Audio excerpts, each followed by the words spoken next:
Which next-gen console am I going to buy? Which one should you buy? These questions answered, plus a breakdown of all my thoughts on the PS4 and the Xbox One after this.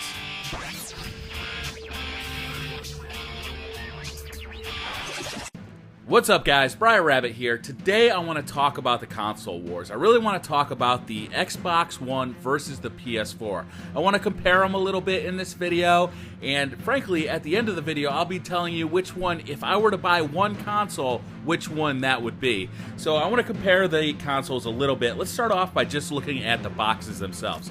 The PS4, to me, is a very attractive box. It's kind of got that italicized design. It's even smaller than the original PS3. It's about the same size as the PS3 Slim. And I really like the design of this. It looks like it will fit in a cabinet, or it can stand up next to a TV. It's a very versatile design, and it can kind of go wherever you need it to do. And it's a very attractive design. The Xbox One, on the other hand, while I don't mind the look of this thing, it kind of reminds me of kind of high-end stereo equipment with kind of big vents and, you know, a big industrial design. What disappoints me a little bit about this console is that it's actually bigger than the Xbox 360, the original Xbox 360, not the newer, slimmer versions that have come out more recently. So that's a little bit concerning to me. It cannot stand straight up like the PS4 can, or like the Xbox 360 could. And that's unfortunate, because if you currently have your system set up so you have the systems kind of lined up standing, then you're going to have to change the way you're doing that, or you might even have to buy a new kind of home entertainment system to fit it in. Next, I want to talk about the specs a little bit. The specs are pretty similar. I think overall, most people agree that the PS4 has better specs, and the graphic capabilities of the PS4 are overall going to be better. Both have an AMD CPU. Sony has an 8-core AMD CPU. We don't really know a lot about Microsoft's CPU. It would appear that they are holding that back because they know that it's not as advanced as the Sony CPU, so that, you know, they don't have to get beat up on the specs front so much. An interesting difference between the two is that Sony has 8 gigabytes of GDDR5 memory, and Microsoft has 8 gigabytes of GDDR3 memory.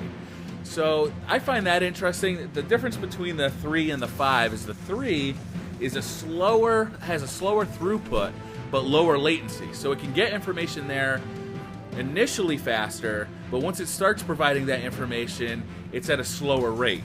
Where the GDDR5 actually it can provide a faster throughput but a higher latency. So while it takes longer for it to initially start supplying information to the CPU, it actually comes at a faster rate once that stream is started.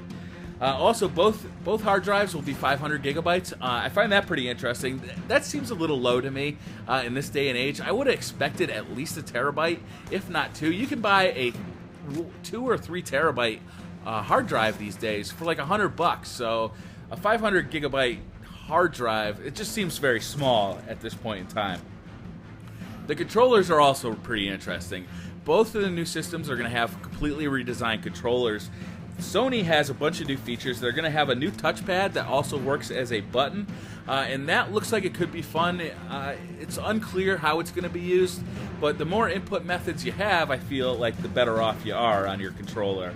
It also has a light bar built in for use with the PlayStation Eye camera, and it has stiffer analog sticks, which I think is going to be more like the 360. I always preferred the 360's analog sticks. They were a little stiffer, made it a little easier to be accurate with my aiming. Also, it'll have improved triggers. The triggers are actually going to be also more like the 360's triggers, which I like. I never really liked that mushy feel on the PS3's triggers. And it'll have a standard headset jack right on the controller, similar again to the 360's controller. The Microsoft controller is going to be very different from the 360.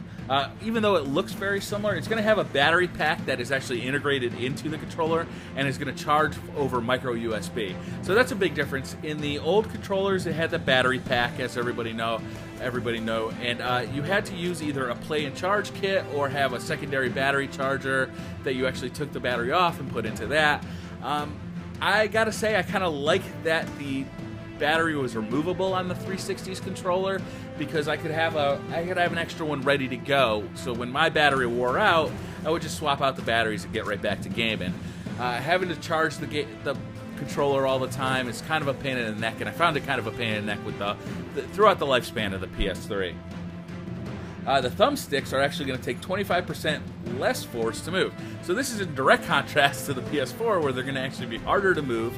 The Xbox One controller, they're going to be easier to move than on the 360, which is a bummer because I always like the higher tension of the 360's thumbsticks. The triggers are going to have a vibration built in. I think that could be cool.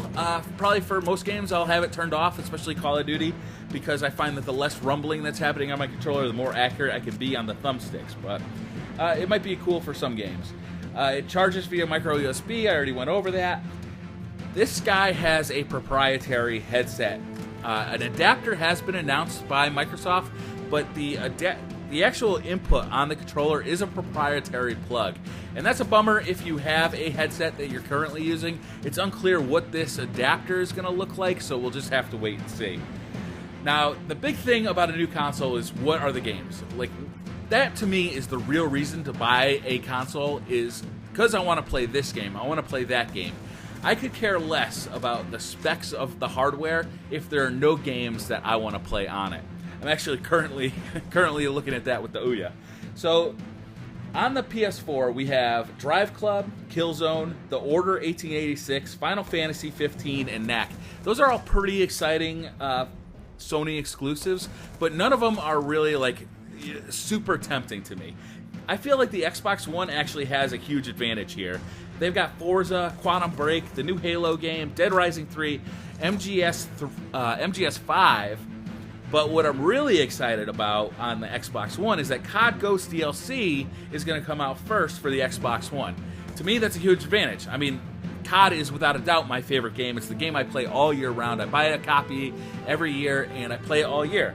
And Titanfall. Titanfall is going to be an Xbox One and PC exclusive. To me, those two games make me buy an Xbox One. Without a doubt, I cannot wait to get my hands on Titanfall.